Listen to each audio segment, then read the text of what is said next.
Hey everybody, welcome to What the Flick. Christy, Matt, and Ben here. We're going to talk a little bit about two movies that have been affected by their accuracy in portraying history. American Sniper and Selma, movies that we've already reviewed. Although I did want to, in part, sort of revisit the American Sniper number that I gave, because I find myself thinking about the movie a lot. I don't think just because I keep reading about it. But almost to me, I think I gave it a 7 or a 7.1, something like that.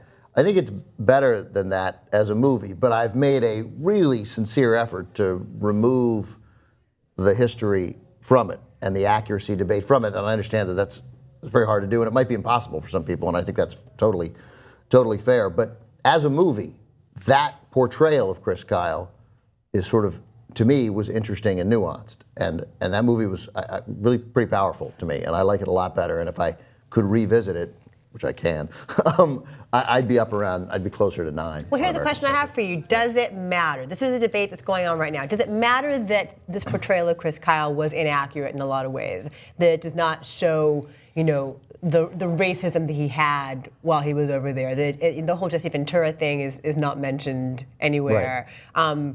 So that is the accusation now against it, that it's what? Inaccurate by omission or whatever. But does that matter? If it's a well-made film, does that matter? Every single year we have Oscar contenders where tweaks have been made historically, like The Hurricane or Argo or Lincoln, right? Every single year.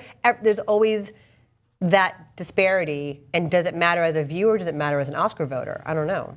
I think the answer is yes and no. Okay. I mean, it can matter if you want it to matter. I mean, it is up to you, the viewer. Sometimes it matters a lot. Like, I think JFK is a really brilliantly constructed film. I think it's thrilling, I think it's intriguing, but it has adversely affected my understanding of history about something that really matters in this country. So it determines, so its importance matters. Mm-hmm. And Chris Kyle, individually, his story, while tragic and he's important to his family, the Iraq War is that's a bigger story than Chris Kyle's story.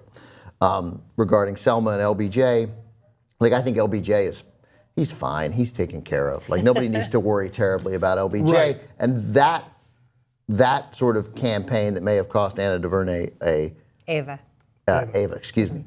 Man, I hope I wrote that correctly. Ava DuVernay. That may have cost her an Oscar nomination. That frustrates me because LBJ's fine. He's totally fine. And you needed real quick, I'll wrap, but you needed someone to represent the intransigence of the American government for 100 years, and so they used the president. It's okay. And like, even Bill Moyers, his press secretary, said no movie has better captured that time than Selma, even though they got some of LBJ wrong. Right. I think that, with Selma, there is, I think, you can make a case that there is the whisper campaign going on that in favor of other movies. Which, those of us who follow Hollywood know how cynical people can be. I don't think that any of the changes in the history that's represented in Selma changed the substance of people's accomplishments. Right, that's right. Whereas I think that... Except for LBJ, but he's fine. Like, he's taken care of with books. But I think it's not as cut and dried in that. I think that it's a movie that focuses on the agency that MLK and the SCLC has. Yes, as opposed to... It's not about LBJ. Right. So, that being said, in American Sniper, it's tough. We talk about whether or not it matters. It matters if the filmmakers and the studio that's releasing it make a big deal about how it's based on a true story. That's right. About how it's inspired by someone's... Based. Isn't that the key word? Right. That gives you the license to tweak and fudge? But based is not the thing. I mean, not to get into the subtleties of language, but based is not what they're saying, right? Based is not, this is based on a true story. This is, what they say is, this is based on a true story, on the amazing true story. Right? Heroism. Right. So I think that, the other issue is, I felt, having just finished the book, there are changes that happen in the portrayal of Kyle that I think somewhat changed the substance of who he was. So what kind of man he was. What kind of man he was, right? There's also, in a lot of places, and this isn't just like me reading blogs on the web, this is a lot of places that he went in the media. There's there's plenty of coverage of this, of him going and saying stuff like the Jesse Ventura thing, and a couple other places that are clearly not true. And you can't help but study that. Killing and two then carjackers. Killing two carjackers, picking off looters in Katrina, stuff that he went on the radio, and there is documentation that these are the things he said. And you can't, and if that's not true, if those two stories aren't true, and the Jesse Ventura thing has legally been proven to be not true. With an incredibly difficult standard. Right. Yeah. Then you can't help but kind of question the memoir. Right. And then there's right? the other... And I think that, I personally fear that there's been a reticence, a hesitance to really dig into the memoir because I think that people are afraid of the backlash. I think reporters... I think you're making a great point, and I just wanted to follow up on it because there's no question there's fear. I have fear every time I talk about it. I keep suggesting we talk about it again, but I come into it afraid because I know what the backlash will be. And to Matt's point, and I'm separating the movie, like if you knew nothing of Chris Kyle, nothing about the story, and none of it mattered to you, then I think it just holds up as a movie incredibly well, really effectively. But the story does matter, and the story in part matters because in this century, we love going to war. And we go to war a lot, and we send men overseas to die for their country and to murder and to kill for their country. And what this does, we've already seen what it's done, is it whipped up that hero worship again. And we have to be able to separate praising and respecting the valor and courage of people who volunteer and go overseas to fight and follow that chain of command.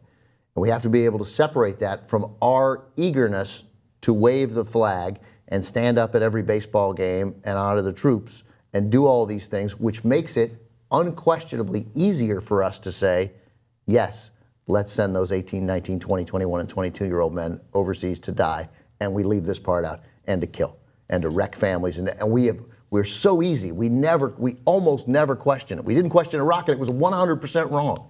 100% wrong. That debate is settled and over. And this movie is, again, being trumpeted as, hey, don't speak up, don't say anything. If you say anything, you hate the troops.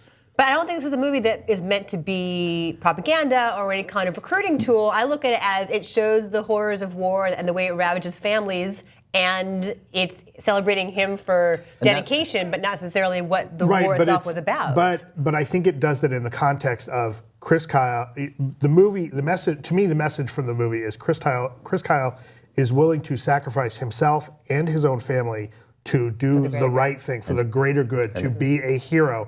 And and I feel like the kind of subversive angle here is, as a culture, families need to be willing to sacrifice their young men to go and do the right thing. Now, without us sufficiently questioning whether it's the right thing. And to be cynical about it, if everyone in Congress and everyone in the House had a son or daughter in the military, I guarantee you we'd be a lot less likely to go to combat all the time. It's true. It's unquestionably true. Right? So this is I worry that a movie like this tilts towards jingoism. That's right. I think that's right. And to your point, yes, the movie makes that point, but now we have to acknowledge that the movie has taken on a bigger role than perhaps the movie that Bradley Cooper and Clint Eastwood set out to make. So it's shocking that it made the money it made. It's shocking to me. Yeah, and it's making it in red states, it's making it in blue states, It's making it everywhere. Well, it's a good movie. It's. I've heard a lot of people talk about like chasing the conservative audience, and it's stuff that we've talked about. And why can't Christian movies do it? Right. Yeah. I think the X factor here is that this is a good movie, right? question. Take the politics out of it. Right. Politics aside, there's no denying that this is a powerful, resonant, exciting, and emotionally moving movie. Yeah. And I think that if this movie was based on fiction, if there was no based on a true story, I think we'd all probably be more positive about it, right? We'd be more okay. I would have been initially more positive. It took me a while to get more positive just about the film, right? Right. I think that this would be a movie that we were all, like The Hurt Locker, which is clearly fiction. Right. I think we'd all be more excited about it as critics and as journalists, the way a lot of the fans are. And I think that this shows that, for all the talk of why critics and why the media doesn't like faith-based movies, it's because they're all crap. Right. This is a good movie. And yes, there is an audience for good movies. This is a good movie that lines up with a conservative mindset, and it's been rewarded for it. And I don't think that's necessarily a bad thing. It's more, I think the reaction to this movie says more about where we are as a culture right now. But I think part of it is this propaganda campaign, not started by the movie necessarily. But I mean, I didn't even take that conservative mindset out of it, which you could argue you take whatever you take in. But I saw a subtlety in there, and only when you know that there was apparently no subtlety from Chris Kyle, but subtlety from Bradley Cooper's portrayal of him, Clint Eastwood found subtlety, and that Clint Eastwood right. found it, where there are moments when you're like, when you think about Cooper's character. Oh, this poor son of a bitch, he's not getting it, he's struggling it. And then what they do leave out, which, you know, I get it, was this artistic choice, but maybe the most important thing that the movie could have tackled is the postscript. You know, it's just, Right. it's just, oh man, and PTSD is a real serious issue. Yeah. Oh, look, it's 2 hours, we gotta go. Right. No, but Clint Eastwood's interested in a more complicated masculinity than I think even Chris Kyle probably projected himself. So yeah, so I think they're artistic license, as you say. Yeah. We also talk about the fake baby really fast. The fake baby. When Bradley Cooper comes home and he's holding the baby, and it's a doll. It's clearly a doll. Oh, I missed that. When Is it- Stephen is it- Miller is yelling at him and he's holding the baby, and like it's clearly not a live creature. Oh, is Fake that- baby. Go look online. Oh, is that right? I missed It's a thing. America's Sniper. Well, that's an outrage. That's an outrage. That's not. They couldn't. There are even, real they couldn't babies afford a who real need to work. baby. They Right. just need to They unionize SAG and card. put a stop to this. Yes. Right. And last thing about it, because I said it in our previous review, I just think it's interesting that then Michael Moore, I was talking about how I thought, again, this is not Kyle, because I don't know, and I don't think this was an accurate portrayal of Chris Kyle. In fact, we just know from the book that it doesn't appear to be. Some parts are clearly right, but an overall picture seems significantly flawed. That the guy in the movie, I thought, was a sniper who thought, I want to get down there and fight with the guys, and I speculated that snipers might feel, hey man, is this honorable, right? Right. And is this just sit up here sort of safely, and I know it's not safe like we're safe, but comparatively to the guys on the ground kicking down doors. And then Michael Moore joined that fight, and then somewhat disingenuously said he wasn't talking about American Sniper. He backpedaled. He was like, "It's a really, really well-made movie, and Clint Eastwood's great, and yay, Hollywood." But yeah, these he are backpedaled all big okay time. conversations for us to have, and we cannot bow to Sarah Palin and Sean Hannity and a bullying that it is unworthy of a conversation. Right. You know, No, look, like- when we watch, real quick, when we watch Saving Private Ryan, and who gets Vin Diesel gets killed by a Nazi sniper in that, we don't think, oh my God, that's a noble role, sitting up there in a perch, terrifying that family, and killing Vin Yeah, but Diesel. who is it that plays the sniper on that team? That's remember. the guy from the From The Thing. no, from the Place. Travolta Yeah. Scientology movie. Yes. That guy. Yes, that guy. That guy. Wait, Travolta Scientology. Yeah. and Battlefield Earth. The star of Battlefield Earth Battlefield and the co-star of Battlefield Earth is Yeah. the sniper. I can't remember his name. But you're right. And like we respect him, but we don't Right. respect. So I mean, obviously it just depends on what side you're on, just like it depends on what side you're on for liking the soldiers. Right. Look, like we can talk about aspects of whether or not this movie is true to Chris Kyle, and Chris Kyle, I think, is a complicated figure. You know, he did some, I think that the way Kyle represented himself is not as simple as I think. There's a lot of people out there who see them as nothing but this white knight hero, and look at the stuff that he talks about, that agree with his idea of killing a couple of carjackers and, picking off looters, and those stories that he told, obviously to dial up the audience, spin up the audience, that, it tilts towards kind of hero worship, and I think that he sort of basked in that, Yes. or at least that would be hard not to. He had to be more complicated. It had to be, right? I think that, that being said, he did do a lot of things to really help, other veterans with PTSD get past that, and he did a lot of, what people would consider the Lord's work. That being said, there's a lot of people out here who just worship the killing That's right. he does, and I guess it's when people talk about religion, it's not necessarily the guy, it's the fan club. Right. And so it's That's like right. the Chris Kyle That's fan club that looks at him wearing his Punisher gear and says, yeah, he should be taking people out.